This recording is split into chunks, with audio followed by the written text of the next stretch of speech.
Without further ado, I hope we start recording. We're recording? Yes. Yeah. Oh, yeah. Okay. Wow. First of all, I want to thank Hannah for being our host and always helping us in every which way to make these Zooms happen, and her beautiful neshama that's always jumping to help us here. I also would like to thank everyone for joining and giving us an opportunity to share what has so been needed, like from time immemorial, with everything, especially this year and what's been going on with our health. And we want to really share information that will help us co-create our own cure, and not just the physical, to tackle a little bit the mental, the emotional challenges when we're dealing with our illnesses or our challenges to prevent illness, with the hectic, busy life that we all have, and to really also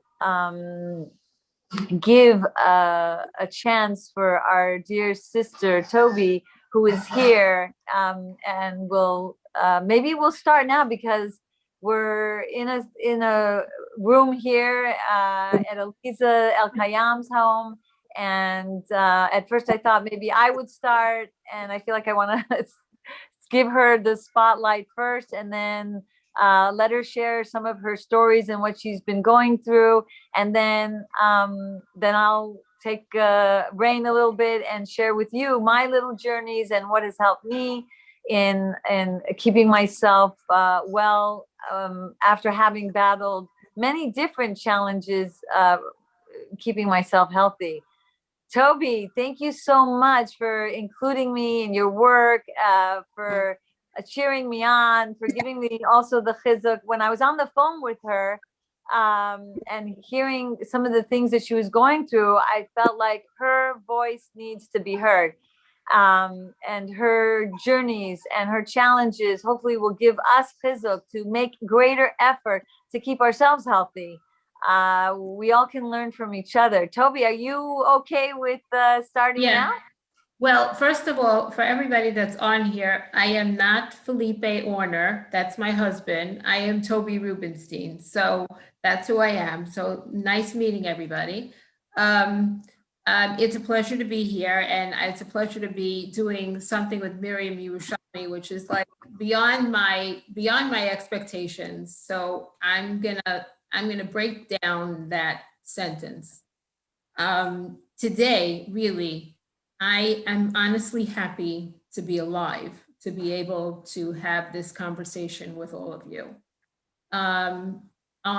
In December, I was finally of 2020, I was finally diagnosed with malaria, which became ovarian cancer stage 4.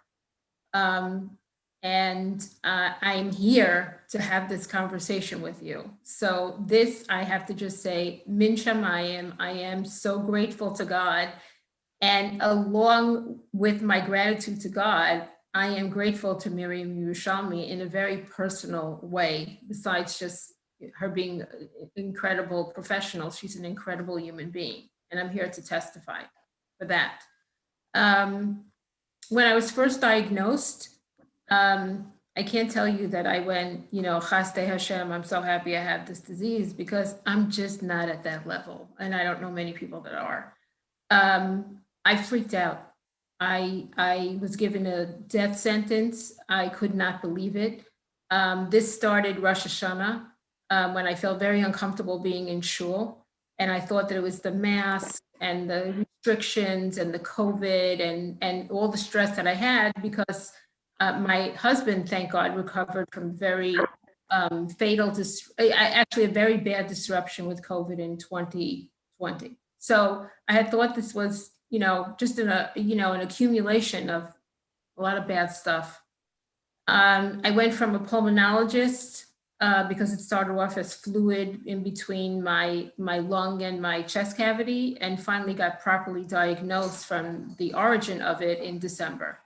The journey that I went from feeling uncomfortable to a diagnosis was very, very highly stressful with every kind of test you could possibly imagine. I felt like I was a science project, and that really took a toll on me. But it finally, when I was diagnosed again, like I said, in December, and I was told that I had to, I had to start ASAP. I mean, I had no time to say, oh, I'll think about it, maybe, I don't know. It was like a real dose of reality. And what I decided to do, which I didn't know was going to work, by the way. I had no idea. It wasn't like I got any signs or, I know anything, or I'm a prophetess about life. Was I put together a situation, an environment in which I knew that I could fight. And I'll explain.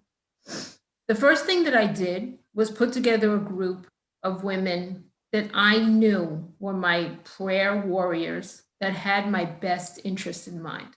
And what I mean by that, they wanted me to heal. They wanted the best for me, and they were going to lift me up from whatever it is that I am going through and make sure that I stayed lifted, even when I fell continuously.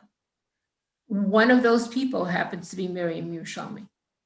And this group, my 14 warriors, set me in motion to be able to deal with what it is that I was about to go through.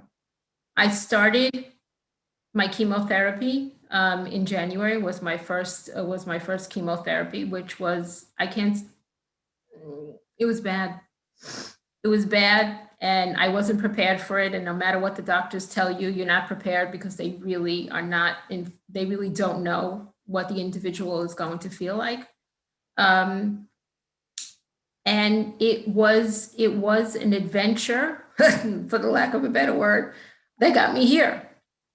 The idea of having women that are wrapped around you in a way that have your same mindset and have your same philosophy, especially about having the big word emunah, because that's 98. I say it's 98.7% of the journey. The rest is everything else that you wrap around it. And before every chemotherapy, we had a shir each before the night before each session, so that I would be fortified in order to go through the process of chemotherapy. And I have to tell you, it's 6 hours chemotherapy. It's not a short chemotherapy. In the process of this, I decided to write a book. And the book is The House of Faith and Fashion, in which Miriam has contributed to, aside from so many other wonderful Jewish thought leaders and rabbis that have contributed to. So here's my background. I've been a top fashion executive for more years than I care to admit, girls, okay? So I'm older than I care to admit. And I always lived in the house of faith and fashion. I've always tried to find Hashem in every creative process, and that includes fashion, art, design, style, and beauty. And I finally put it all to pen, and I finally wrote everything. So on the opposite side, the spirituality qualifications, I'm a graduate of Beis Yaakov of Queens, which I went through from first grade to all the way to high school graduation. And I'm also a former Rebbitzin. And I have also studied in depth after, in between, afterwards, up until now, which includes listening to all of Miriam Yerushalmi's classes, which definitely qualifies you to get a higher education in Judaism. And finally, I put this to pen. So it's kind of like, I can't believe I wrote this book in the process, but this is another thing that happened in between. I'm sure it gave you so much strength to share your journeys of keeping your faith in this process. Yeah. I can't even imagine. But I think, Miriam, as you know, as you live, Hashem gives you a purpose in life, and He is going to knock you over the head until you get the hint that you better do something with it. And Hashem chose I guess, this disease to say, Tobi, excuse me, this is your mission, so you better get going and you better get doing it. And that's exactly what happened. The idea of the project of writing this book, and thank God it's been published, and we'll talk more about it later. I cannot believe it, because I feel like God went through me to write this book. I don't even know where it came from. So it's like unbelievable. But what I'm saying is that God, you have to listen to your purpose. And obviously my purpose was to culminate all of my experience being in the fashion industry and being on this path of studying more and more of Judaism, what it's all about, how rich it is, how glorious it is, and to put these two subjects together, which nobody has ever attempted doing. I'm very, very happy. They even have Chief Rabbi of Moscow, Pinchas Goldschmidt, endorsing the book with a quote on the cover. And I'm happy that I have Miriam Yerushalmi talking to me about art and how to find Hashem in this one painting that of an incredible artist from Israel, Kadishman, who focuses on sheep. So I am grateful beyond measure that I can come to this point where I could say to you, thank you, Hashem, for giving me this disease.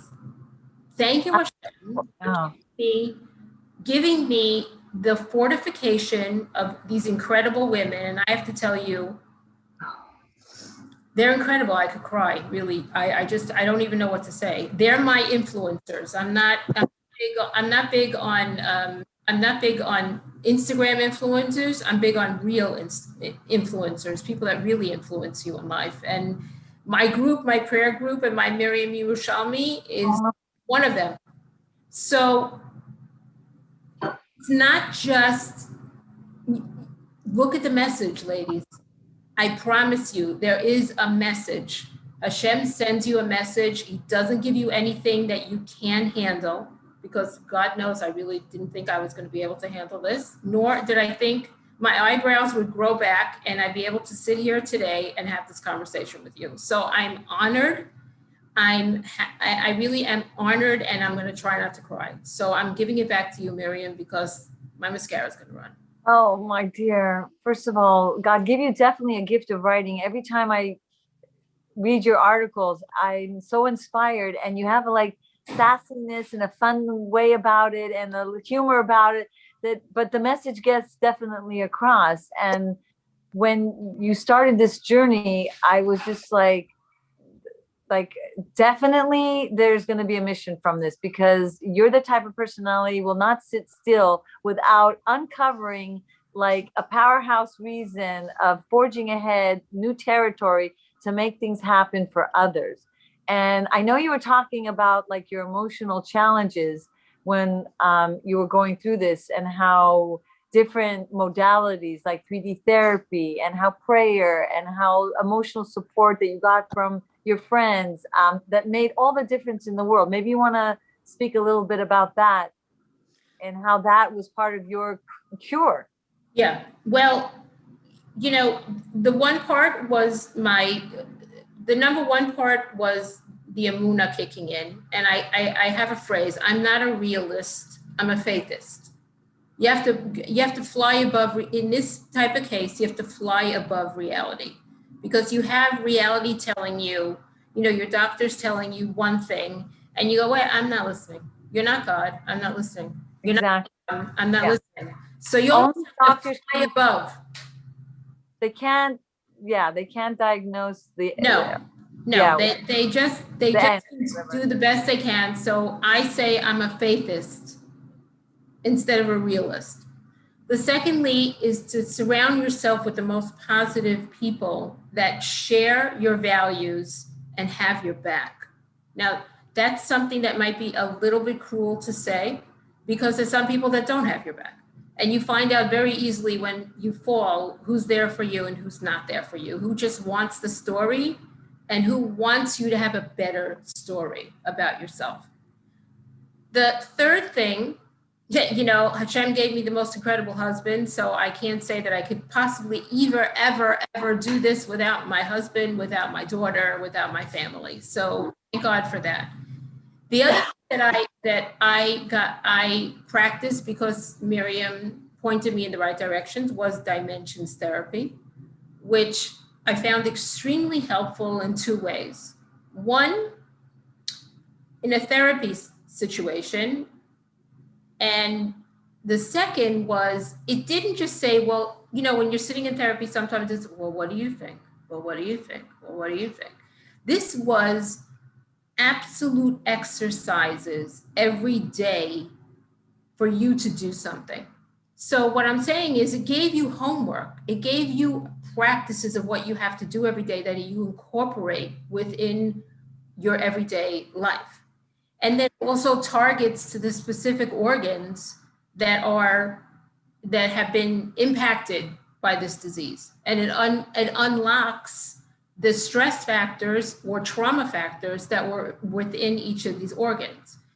Now, I have to tell you that was an enormous help for me, especially pre-surgery, when I got to a point where, okay, the doctor said, you've done 4 rounds of chemo, and now we're going to do what they call debulking surgery, in which they then take out all of the affected areas. And Baruch Hashem, I have to say, and even my doctor was shocked and surprised that it was less than they had anticipated. It was minimized because of, okay, they'll say it's the radiation therapy, they'll say it's the chemotherapy, and I'll say, okay, if that's really what you want, but I know what it is. I know that it was the combination of what I put together. And I continue to stay in this. I mean, you're talking to me, we're having this conversation. Well, actually, I'm speaking, I'm actually preaching or whatever you want to call it. To you, I had chemotherapy last week, and thank God I had my last chemotherapy on May 19th. And then I'm done with this.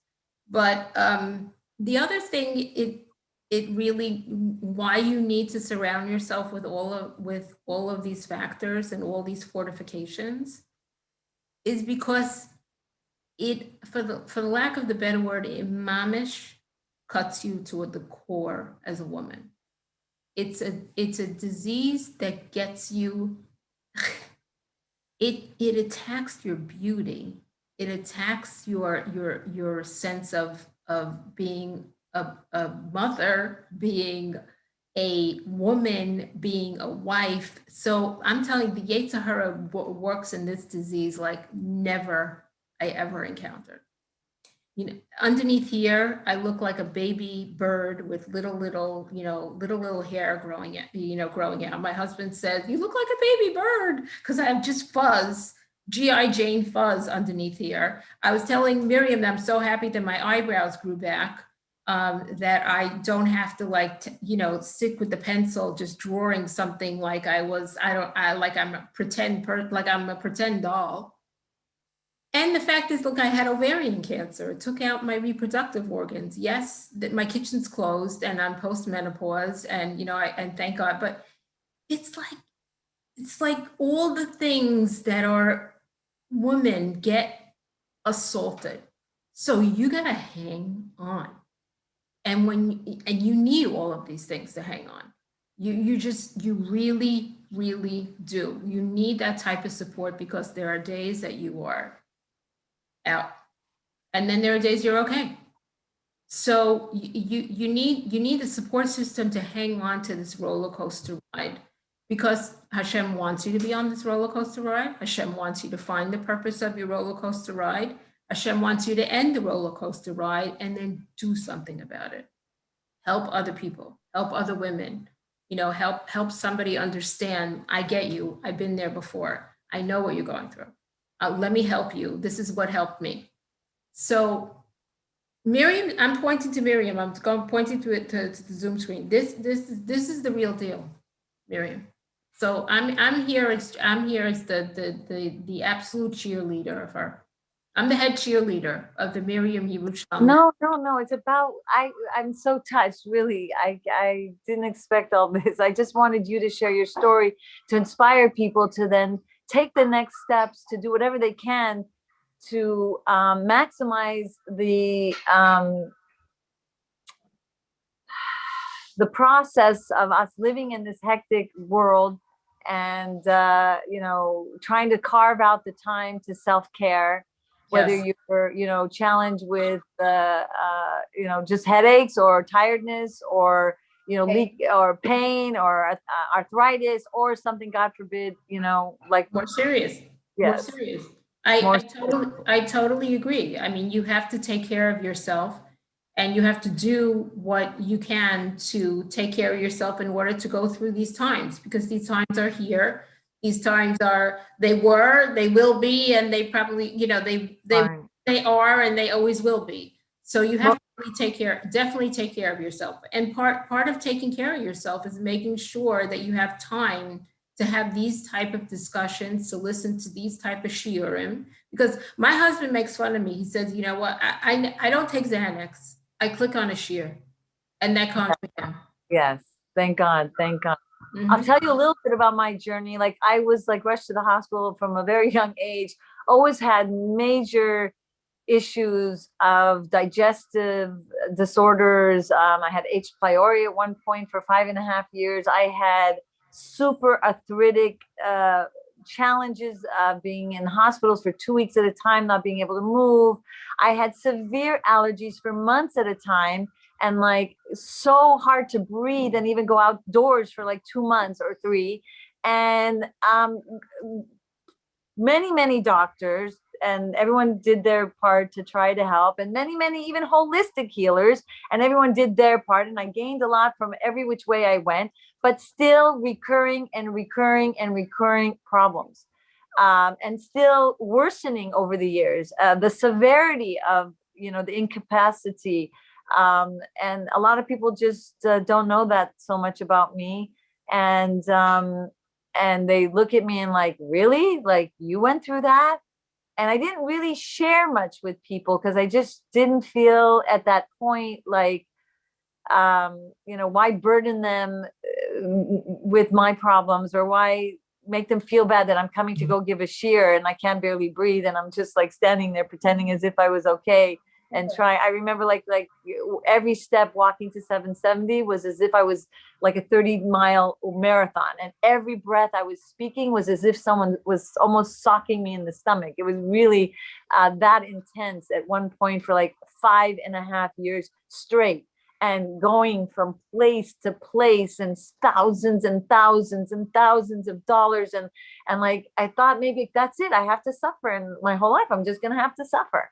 And then came like this miracle moment where a friend of mine did not know that I was sick, and she just knew I was into health, and she knew I was you know um and and and it was really the beginning of a lot of cure. And this is the book called the A Body Ecology Diet, and which I talk a lot about some of the mental and emotional and physical things that you need to do in my Reaching New Heights and Health book.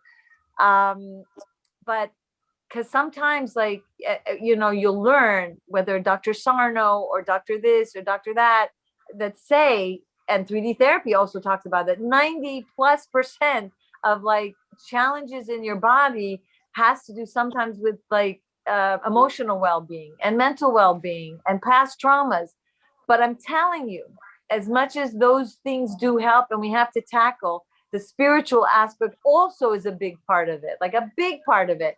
But there is a big part in the way you eat and the way you take care of your physical body. And there's a big part in the way you're allowing yourself to regularly detox and regularly not let just the whole world's opinion dictate to you what you need to do to get cured. That you can be a co-creator in maximizing the success of prevention of disease, mentally, emotionally, and spiritually, but also physically.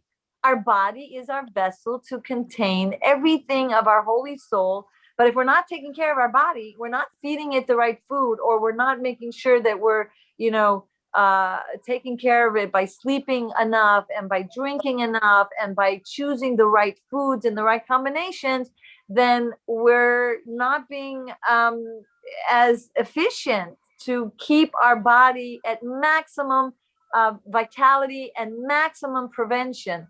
So in essence, generally speaking, when let's say you're not fighting a disease, you just want to make sure that you're going to have a best ecosystem in your body. You want to have a more alkaline diet. But when you are in that state of illness, you want to go to the opposite extreme for a while and do some detoxing. And of course, you have to talk to your doctor. You have to speak to whoever that you need to make sure, it's in line with what you're doing in your treatments, but that this form of preventative and being an active member of your cure can really maximize the results of keeping yourself healthy and diminishing core morbidity. God forbid, that's like a buzzword right now in the world. And also, feel great, feel light, feel healthy, and feel vibrant. And so I just want to explain to you what's the difference between acidic food and alkaline food.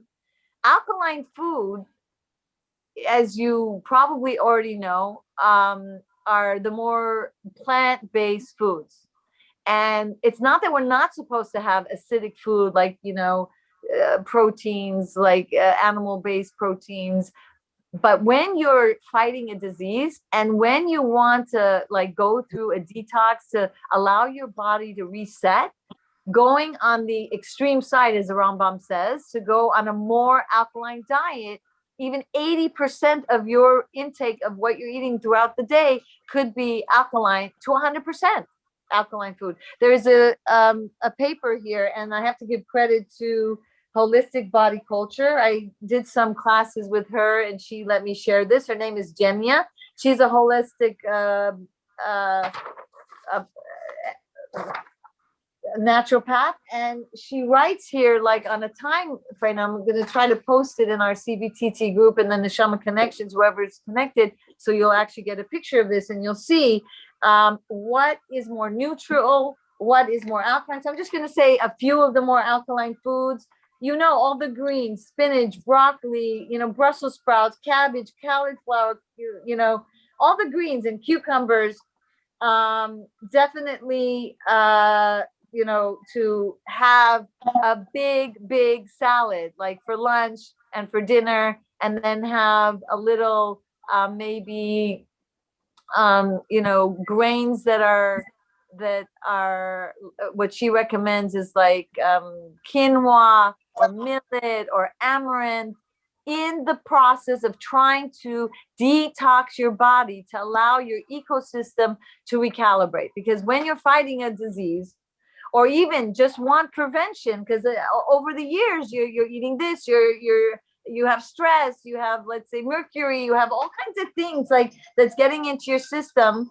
And maybe from the toothpaste you used when you were young and from the wrong diet that you had when you were a child, your body accumulates toxins from all these wrong foods or unhealthy lifestyle. And so when you minimize the food intake to a more alkaline diet for even just 3 days or a week, you don't have to use so much energy in your body to decompose the food because it's so light. It's like, I only need a little energy to get rid of it. And she suggests no oil and no salt for 1 to 3 days in your diet. Yeah. And she suggests even 1 day of fasting, of juice fasting. So,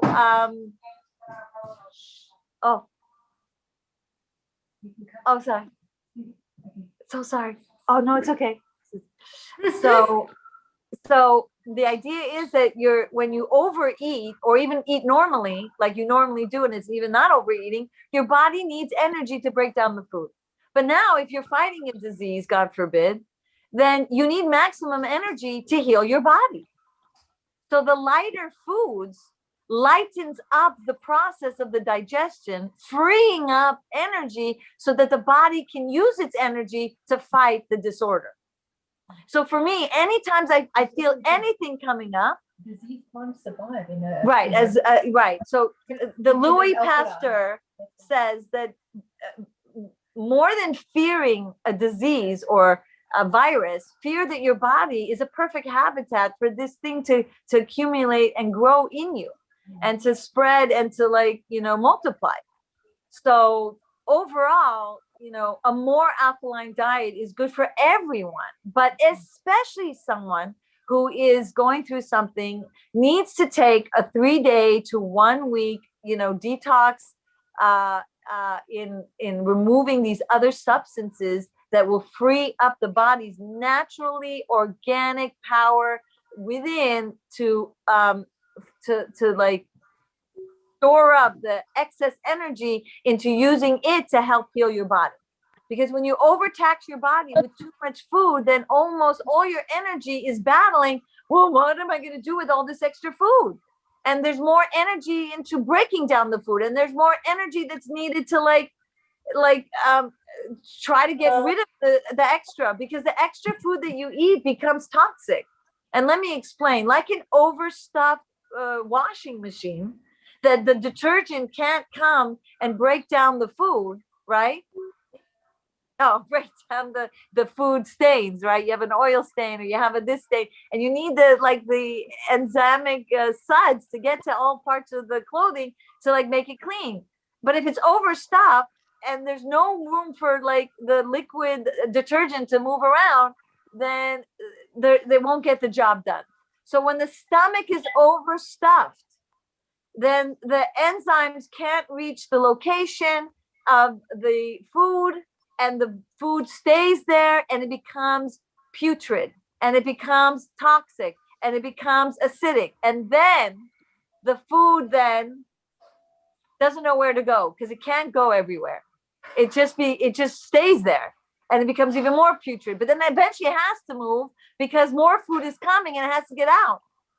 And so then some of it then ends up being stored in places as fat, whether it's and then that causes the person to gain more weight, and then it causes maybe bloating and gas and acid reflux, because it is toxicity in your body.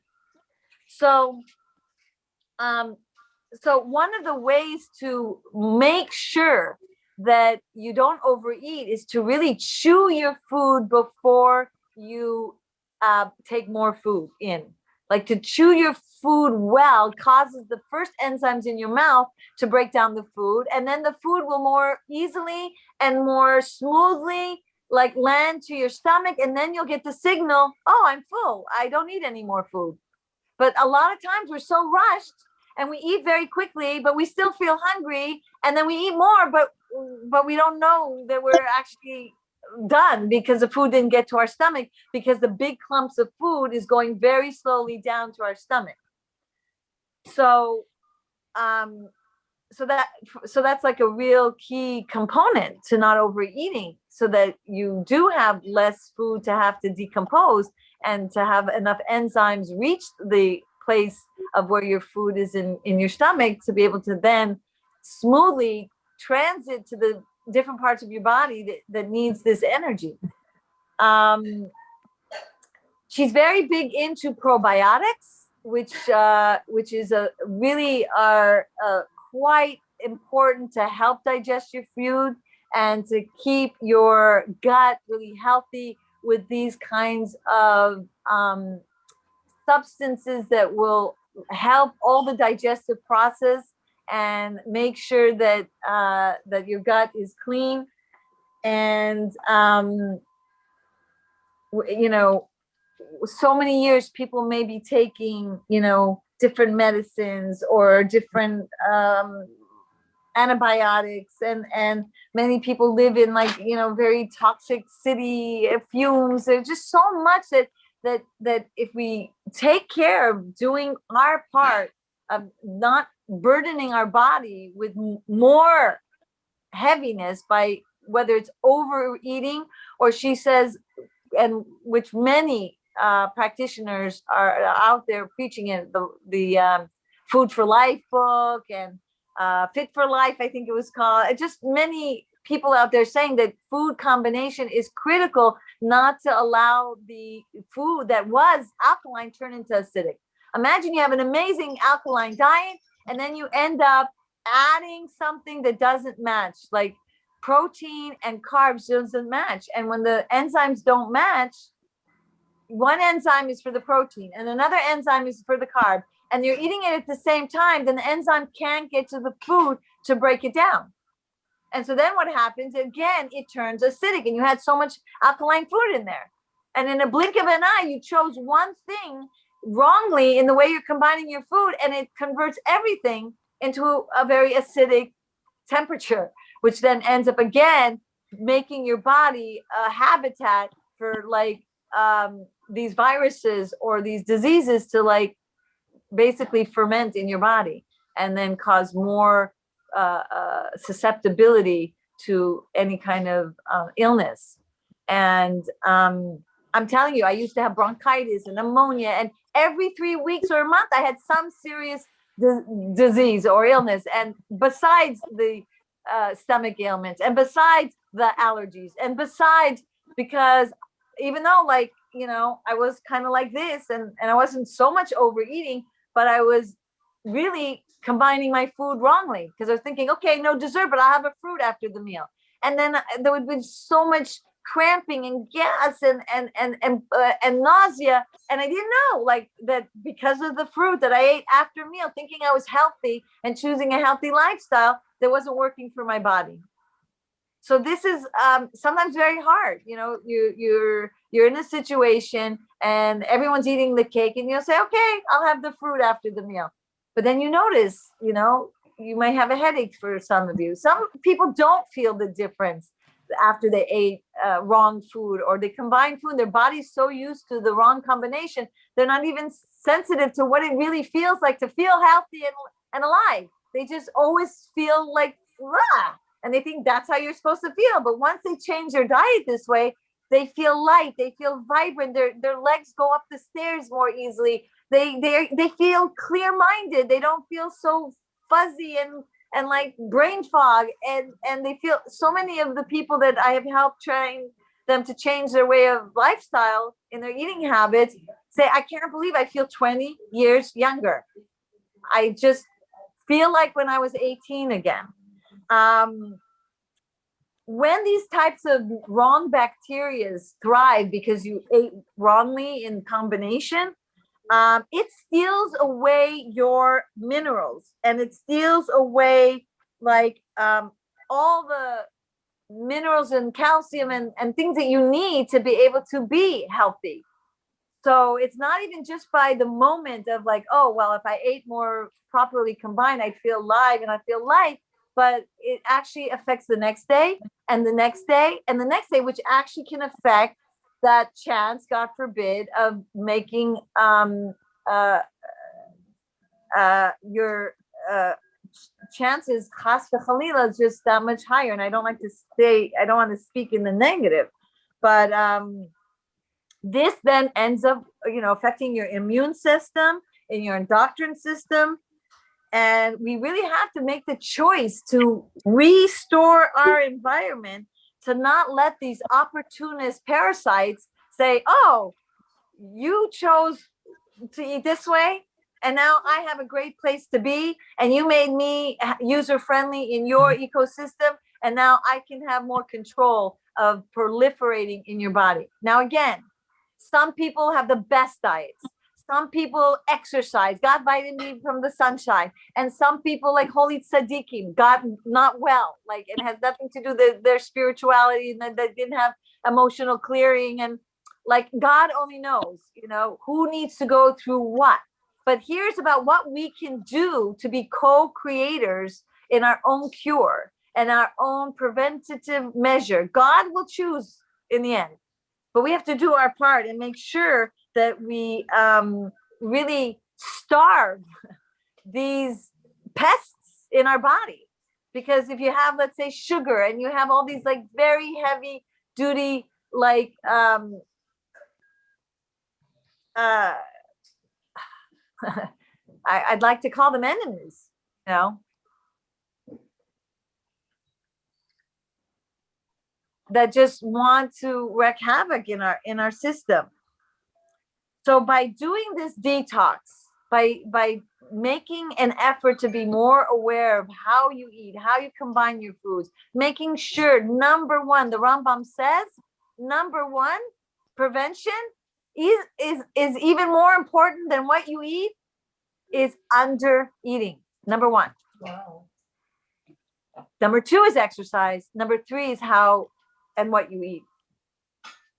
And my father-in-law, who was at his deathbed practically when I was visiting him in the hospital, and 60 plus years as a surgeon, said that he saw it was the amount of people eat that was the main ingredient to keep themselves in a prevention state for disease. So,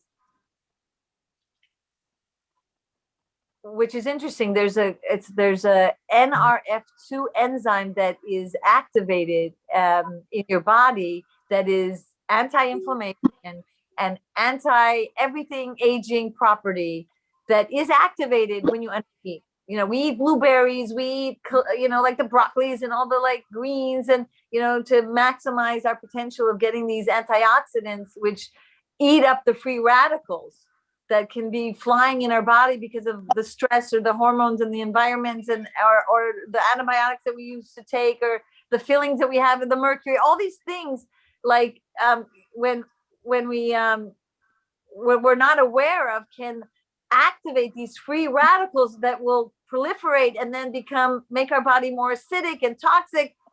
But when we undereat, we ignite this chemical that helps us have anti-inflammation characteristics of these other very expensive foods, maybe by just undereating and spending less money on eating. So like we save money and we activate this very important chemical in our body that will help us prevent disease. Because we really need to reestablish our body to be a healthy ecosystem, so we have the strongest level of our immune system. There are